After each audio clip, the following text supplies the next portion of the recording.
सर्व धर्मांनी समाजाला हाच अविचार दिला, योगशास्त्राचा हिंसा विचार. भारतीय योगशास्त्राने हिंसेबद्दल सांगितले आहे. त्यांनी हिंसेचे 3 प्रकार पाडलेत. एक, स्वतः प्रत्यक्ष हिंसा करणे, स्वतः प्रत्यक्ष कृती करून हिंसा करणे, याला योगशास्त्रात कृत हिंसा असे म्हणतात. दुसरी आहे ती स्वतः हिंसा न करता दुसऱ्याकडून करवून घेणे, आजच्या भाषेत गुंडाला सुपारी देऊन मारायला लावणे, या हिंसेला करीत हिंसा असे योगात म्हटले आहे. आणि तिसरा प्रकार आहे हिंसा करण्यास अनुमोदन देणे, स्वतः करायची नाही, करवून घ्यायची नाही, पण दुसऱ्या कोणी केली असेल तर त्याला संमती द्यायची. अशा प्रकारच्या हिंसेला संमती देणे म्हणजे हिंसा करण्यासारखेच आहे. यालाच अनुमोदित हिंसा असे म्हणतात. या 3 प्रकारच्या हिंसेपासून दूर राहा असा योगशास्त्राचा अभिप्राय आहे. हिंसा ही फार सूक्ष्म गोष्ट आहे. ती प्रथम सुप्त रूपात मनामध्ये असते आणि नंतर ती कृतीत उतरते. दुसऱ्याला मारणे व पीडा देणे म्हणजे केवळ हिंसा नसून पीडा देण्याचा विचार करणं ही सुद्धा हिंसाच असते. हिंसेचं मूळ काय आहे? सर्व प्रकारच्या हिंसेचं मूळ आहे अहंकारात. अहम हा प्रमुख घटक व त्यापासूनच सर्व गोष्टींची निर्मिती होते. अहमच्या प्राथमिक स्वरूपाच्या 2 इच्छा आहेत. एक जगण्याची इच्छा, डिझायर ऑफ लिव्हिंग, व दुसरी सुखाची इच्छा, डिझायर ऑफ प्लेजर. या 2 मूलभूत इच्छेतून सर्व गोष्टींची श्रंखला निर्माण होते. अहमला जगण्याला जर काही आडवं आलं किंवा दुःखाला काही कारण झालं तर अहमची अवस्था व व्यवस्था बिघडते. अहममध्ये खळबळ निर्माण होते. त्यावेळी समोर जे काय असेल त्याप्रमाणे अहम वेगवेगळी रूपं घेऊन प्रकट होतो. त्याची प्रतिक्रिया म्हणजे हिंसा बनते. समजा कोणी अपमान केला, अहमला डिवचलं किंवा शरीराला कोणी वेदना होईल अशा तऱ्हेनं मारलं तर काय होतं? अपमानामुळे अहमला ठेच पोचते, त्याच्या श्रेष्ठत्वाच्या इच्छेला मुरड बसते. तसेच त्याला कोणत्याही परिस्थितीत दुःख नको असतं. म्हणून अहमला ठेच पोहोचवणाऱ्या व दुःख देणाऱ्याविषयी राग येतो. या ठिकाणी अहम क्रोधाचे रूप घेऊन समोर येतो. त्या रागाच्या भरात तो हिंसक कृत्य करतो. समोर साप दिसला तर काय करता? दूर पळून जाता किंवा काठी घेऊन मारून टाकता. साप दिसल्याबरोबर संस्काराने अहमला माहीत असतं की सर्पदंशाने माणूस मरतो. त्याच्या जगण्याच्या इच्छेचा साप वैरी ठरतो. अहमला कधी मरावंसं वाटत नाही. साप दिसल्याबरोबर अहम भीतीच्या रूपाने प्रकट होतो. भीतीची प्रतिक्रिया म्हणजे पळून जाणे किंवा समोरच्याचा नाश करणे. भीती पळून जायला का लावते? त्याचे कारण समोरचा जर खरोखर वरचढ असेल तर काही केल्या तो ऐकणार नाही. अशी वेळ असेल तर जिवंत राहण्यासाठी ती घेतलेली माघार असते. कारण सर्वात प्राथमिक भावना जगण्याचीच आहे. म्हणून भीती मारण्यासारखे असेल तर मारते, नाहीतर पळून जायला भाग पाडते. मुळात क्रोध, भीती, लोभ, द्वेष असं काही असत नाही. मुळात असतो फक्त अहम. तोच वेगवेगळ्या प्रसंगी वेगवेगळी रूपं घेऊन प्रकट होतो व क्रियेला प्रतिक्रिया देतो. असे वारंवार घडत गेलं की माणसाला त्याचीच सवय होते व तो विशिष्ट परिस्थिती दिसली की ठरल्याप्रमाणेच वागत जातो. अपमान झाला की लगेच क्रोध येतो. साप दिसला की धूम ठोकली जाते व लहान असेल तर काठी आणली जाते. दुसऱ्याचं काय हवं असेल तर लोभ सुटला जातो. नंतर ती सवयीची कृती ठरते. क्रोधातून, लोभातून, भयातून अशा प्रकारच्या अनेक भावनातून हिंसेचा जन्म होतो. ही हिंसा थोडी समजून घ्या. शरीर रोगजंतूंना मारतं व शेतकऱ्यांकडून कोट्यावधी जीवजंतू मेले जातात. या हिंसेपेक्षा ही हिंसा, तुमच्या आतील हिंसा, वेगळ्या प्रकारची आहे. तिचं स्वरूप व प्रकार वेगळे आहेत. तिचा वर्ग, कॅटेगरी वेगळी आहे. ही हिंसा अहममधून उगम पावते व वेगवेगळी रूपं घेऊन पुढे येते. ती मानसिक विचार, कल्पना व इच्छा आणि तुमचं वर्तन यामधून व्यक्त होते. या हिंसेने तुम्ही बांधलेले असता. शरीरामधील व शेतामधील हिंसा तुमचं मन गढूळ करू शकत नाही. तुमचं मन कलुषित करणारी, त्यात गढूळता निर्माण करणारी, संकुचितता आणणारी हिंसा वेगळी आहे. ती तुमच्या आत असते. त्या हिंसेने तुम्ही बद्ध होऊन गेलेले आहात. तुमची बद्धता कशात आहे हे जर समजले तर मुक्ती कशातून मिळवायची ते समजू शकते. अंतर्विश्व ही गोष्ट पूर्णपणे समजून घ्या की आतमध्ये शक्तीचा साठा आहे. ती शक्ती कधी या रूपानं प्रकट होते तर कधी त्या रूपानं. क्रोध, लोभ, मोह, भीती, द्वेष इत्यादीद्वारा जेव्हा शक्ती प्रकट होत असते तेव्हा त्याचा केंद्रबिंदू असतो अहम. शक्ती कधी भीतीचं रूप घेते तर कधी क्रोधाचं. ही शक्ती अहमच्या केंद्राभोवती जमा झालेली असते. तेव्हा ती निगेटिव्ह स्वरूपाचे काम करते, तर शक्ती जेव्हा शुद्ध स्वरूपात प्रकट होते तेव्हा ती पॉझिटिव्ह असते. शक्ती एकच, पण ती वेगवेगळ्या प्रसंगी वेगवेगळ्या प्रकारे प्रकट होते. त्याप्रमाणे तिला नावं दिलेली असतात. एक ऋण स्वरूपाचं विश्व असतं, त्याचा केंद्रबिंदू असतो अहंकार. तर दुसरं विश्व धनस्वरूपाचं असतं, त्याचे केंद्र असते जाणीव. ऋण विश्व संपलं की धनविश्व आपोआप प्रकट रूपात दिसतं. आतील शक्ती अनंत रूपाने प्रकट होते. तिला काहीच मर्यादा ठरवता येत नाही. मात्र आपण जे पाहतोय ते त्या शक्तीकडे पाहण्याचा हा एक दृष्टिकोन आहे. वेगळ्या दृष्टीने पाहिले तर ती शक्ती आणखी वेगळ्या स्वरूपात दिसू लागेल. शक्ती अमूर्त असते. तिचे प्रकटीकरण कसेही होऊ शकते. 4 अक्षरांनी नाव दिले तरी ती तेवढ्यापुरतीच मर्यादित असत नाही. फक्त हिंसा कशी येते एवढंच आपण पाहणार आहोत. अहंकार हा केंद्रबिंदू असतो. भीती, क्रोधादी भावना त्रिज्या घेतल्या तर जे वर्तुळ तयार होतं ते हिंसेचं असतं. हे नीट समजून घ्या. भावना जितकी तीव्र असते तितकी त्रिज्येची लांबी वाढते, तितकं हिंसेचं वर्तुळ मोठं बनतं. क्रोधाची भावना घेऊ व ती त्रिज्या समजून अहंकार हा केंद्रबिंदू पकडून वर्तुळ काढलं तर जे वर्तुळ तयार होईल ते क्रोधातून आलेल्या हिंसेचं असेल. क्रोधाची तीव्रता अधिक असेल तर हिंसेचं वर्तुळही मोठं होऊ शकतं. इतर ऋण भावनांच्या बाबतीतही असंच म्हणावं लागतं. आता तुमच्या लक्षात आलं असेल की हिंसा नेमकी काय आहे. आता थोडं आत डोकावून पहा. तुमच्या भावना तपासा. तुमच्या कल्पनांचा छडा लावा. तुमचे विचार तपासा. तुमच्या लक्षात येईल की विचार व भावना व कल्पना किती प्रकारच्या निर्माण होत आहेत व त्याप्रमाणे हिंसेचीही प्रतिक्रिया असते, तुमचं वर्तन असतं. अशा पद्धतीनं माणूस हिंसक असतो. खरी हिंसा आतच असते. आतली हिंसकता संपली की बाहेरच्या हिंसेचं तुम्हाला देणं घेणं राहत नाही. तुम्हाला बांधून घालणारी, बंधन निर्माण करणारी, तुमचं जीवन हैराण करणारी ही आतली हिंसा आहे.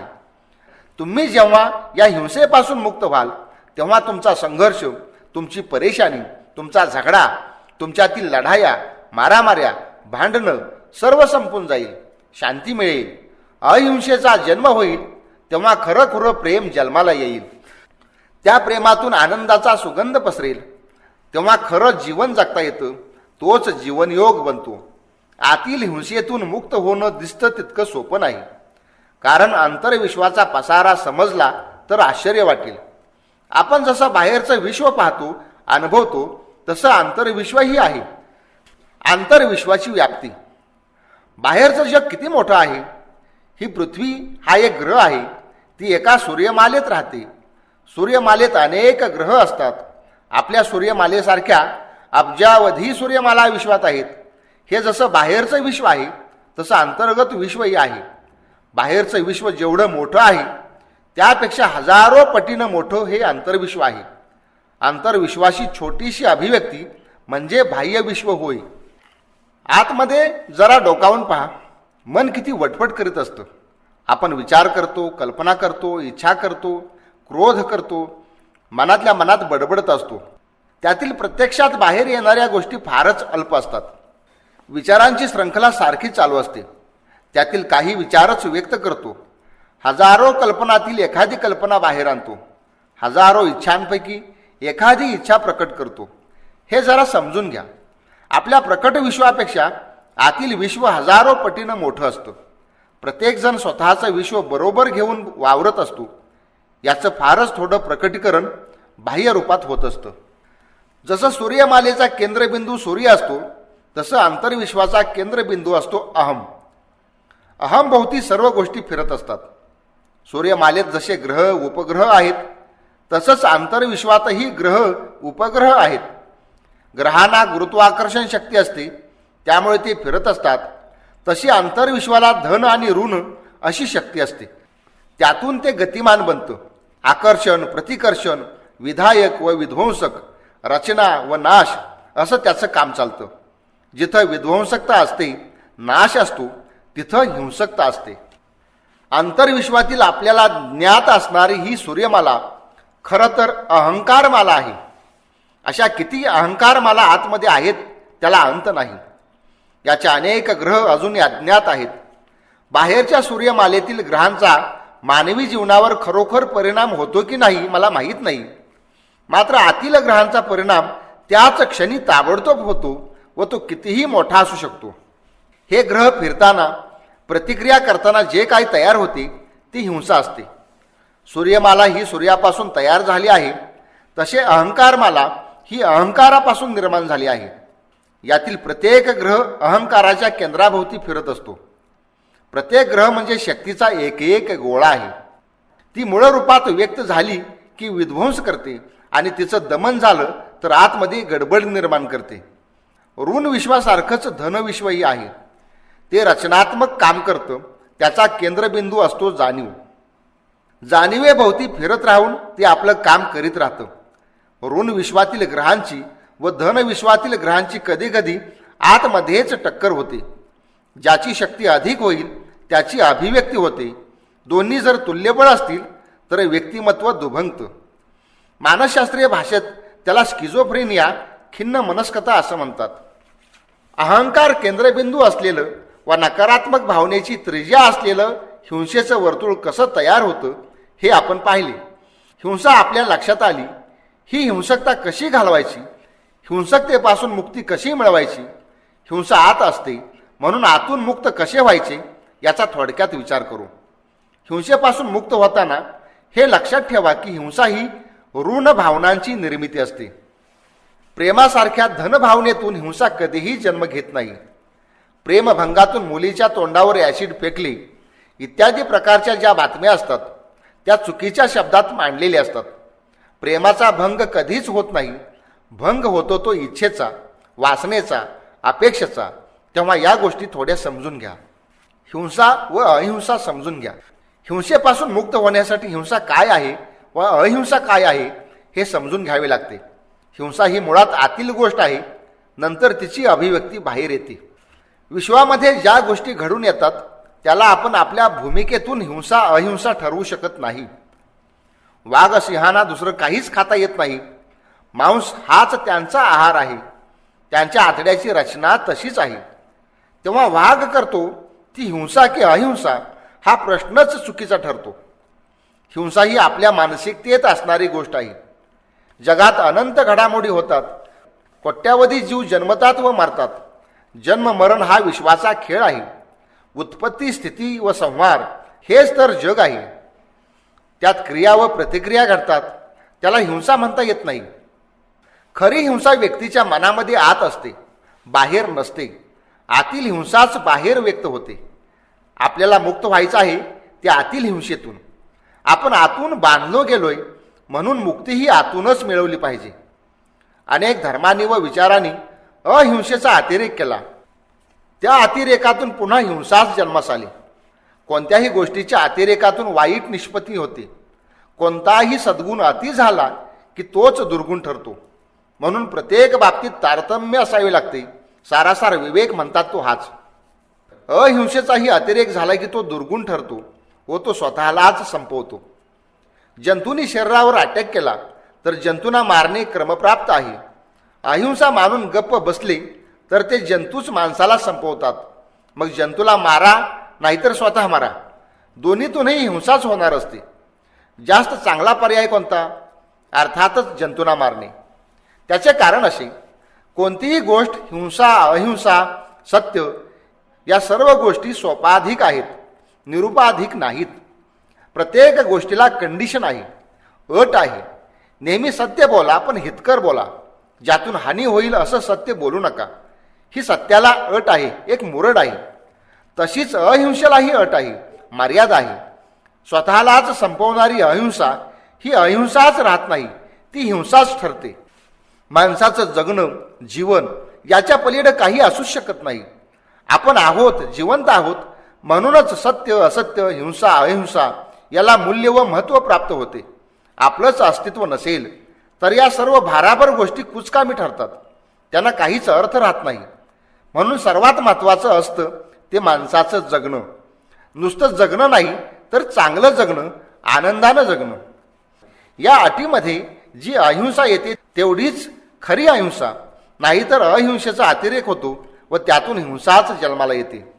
ज्या अहिंसेतून हिंसाच जन्माला येते त्याला अहिंसा कशी म्हणावी? ती तर हिंसाच बनते. म्हणून सारासार विवेक व तारतम्य महत्त्वाचे असते. रोगाचे जंतू, केसात होणाऱ्या उवा, ढेकून, रक्त पिणारे मच्छर यांची अहिंसा बाळगून वाढ करायची. तसं केलं तर तीच हिंसा होते, ती आत्महिंसा होईल. आपल्या भूमीत इतरांनी आक्रमण केलं तर अहिंसा बाळगून काय हात बांधून बसायचं? तसं केलं तर आपणच संपून जातो. म्हणून ती अहिंसा ठरत नाही, तो भ्याडपणा ठरतो, नपुंसकता ठरते. म्हणून आक्रमण परतवून लावणं ही हिंसा ठरत नाही. आपणहून आक्रमण न करणं ही अहिंसा ठरेल व आक्रमकाला पाणी पाजणं ही सुद्धा अहिंसाच. जेव्हा सर्व समाज, सर्व जीव अहिंसक होतात, कोण कोणाच्या आध्यात्मध्यात नसेल, प्रत्येकजण आपापलं जीवन आनंदानं जगत असेल, तेव्हा खरी अहिंसा अवतरते. गुंडांनी, अतिरेक्यांनी, शोषकांनी, आक्रमकांनी भरलेल्या या जगामध्ये तसली अहिंसा कामाची नाही. वाघांनी भरलेल्या जंगलात सशाची अहिंसा काय कामाची? वाघाला सशाची भाषा समजत नाही. वाघाला जेव्हा वाघासारखीच डरकाळी फोडावी तेव्हा त्याला ती भाषा कळते. ही खरी अहिंसा. अहिंसेत हृदय जिंकून समोरच्याला वश करावं असं काहींना वाटतं. पण हृदय कुणाचं जिंकणार? ज्याला हृदय असतं त्याचं. ज्याला हृदयच नसतं त्याचं काय जिंकायचं? किंवा काही माणसं पाषाणाच्या हृदयाची असतात. पाषाणावर डोकं आपटून त्याला पाझर फुटत नाही, आपलंच डोकं फुटतं. असला पाषाण फोडण्यासाठी घानाचाच घाव घालावा लागतो. गांधीजींनी अहिंसेनं लढा उभारला. काही अंशी तो यशस्वीही झाला. त्याचं कारण केवळ गांधींच्या अहिंसेमध्ये नसून इंग्रजांच्या समजूतदारपणात होतं. इंग्रज थोडे सुसंस्कृत होते, त्यामुळे ती अहिंसा कामास आली. चंगीज खान किंवा तुघलक यांच्या आक्रमणापुढं गांधीजींच्या अहिंसेचं काय झालं असतं? जे लोक गावाच्या गावं कत्तली करून, जाळून त्यांच्या बायकांना पळवून नेत होते, अशा रानटी श्वापदांना आपली अहिंसा काय करणार? जंगली लांडग्याला आपल्या अहिंसेचे काय देणं घेणं? ही अहिंसा आत्मघातकी म्हणून हिंसा ठरते. कारण असल्या अहिंसेनेही घातच होतो, तो स्वतःचा होतो. गांधीजींच्या अहिंसेचं साफल्य आहे इंग्रजांच्या शहाणपणामध्ये किंवा किमान माणूसपणामध्ये. इतरांसारखे इंग्रज इतके रानटी नव्हते, त्यांच्यात संस्कृतीचा अंश होता. संत तुकाराम महाराज हे फार सडेतोड व वास्तववादी. त्यांनी आपल्या अभंगातून अनेक फार चांगल्या गोष्टी सांगितल्या आहेत. अहिंसेमध्ये दया, क्षमा व शांती हे घटक येतात. श्री तुकारामांनी दयेची व्याख्या अशी सांगितली: दया तिचे नाव भूतांचे पाळण, अनेक निर्दाळन कंटकांचे. त्याचा अर्थ असा होतो, जगा व जगू द्या या सूत्राप्रमाणे सर्वांचं जीवन फुलवीत चांगलं करीत जगणं, सर्व भूतमात्रावर दया करणं ही दयाच. पण समाजकंटक, गुंड, आक्रमक, अतिरेकी यांचा खात्मा करणं ही सुद्धा दयाच आहे.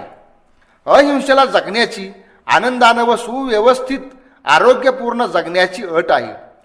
ही अट सांभाळून, तारतम्य व सारासार विवेक सांभाळून जे अहिंसेचं पालन होतं ती खरी अहिंसा होय. हिंसा मुक्तीचे उपाय. हिंसा आत असते, ती आतील हिंसा निघाली पाहिजे. बाहेरची कृती ही आतील गोष्टीची अभिव्यक्ती असते.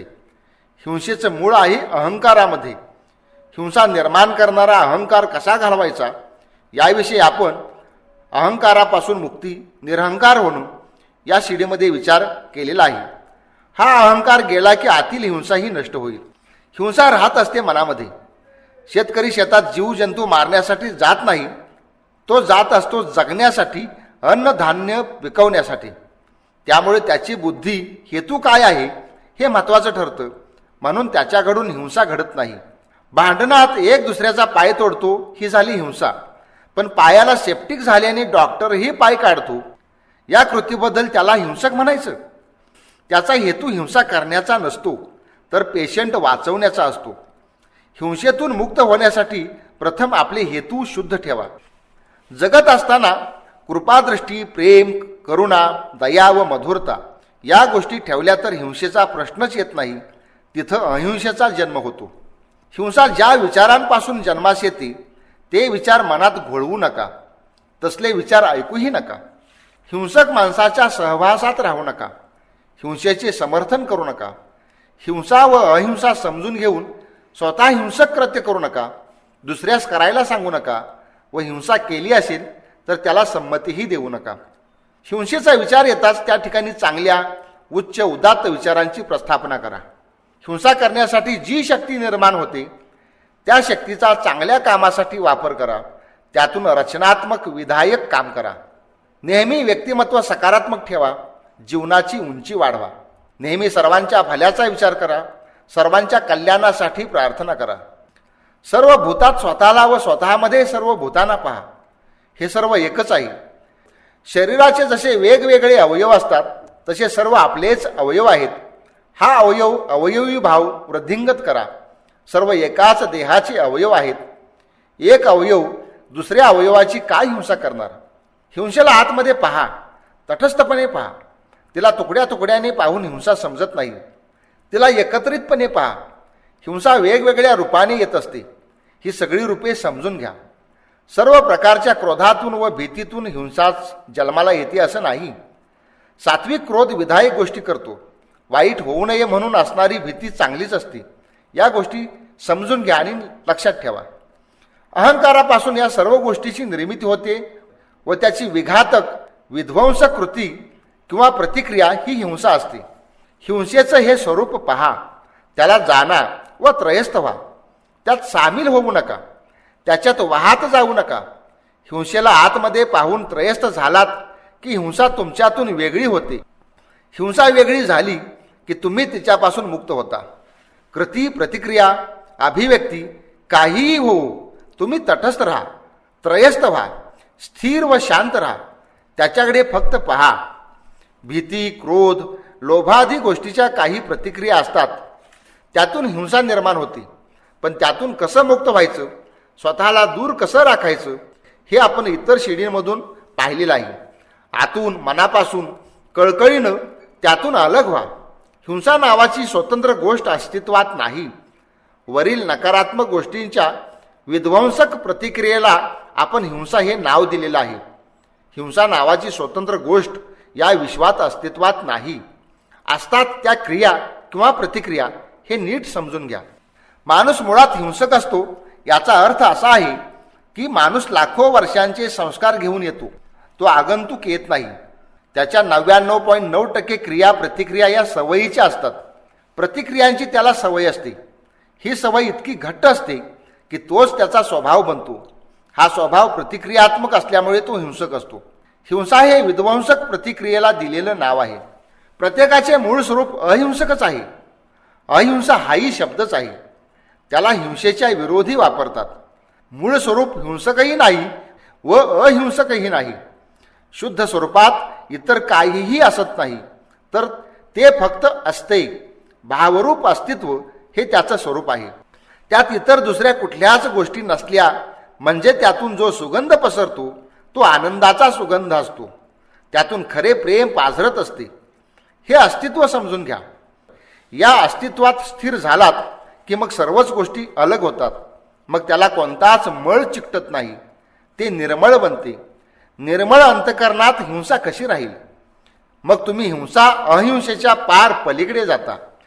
हिंसेतून मुक्ती मिळवायची नाही, मुळातच तुम्ही मुक्त आहात तेच समजून घ्यायचे व त्यात स्थिर व्हायचे.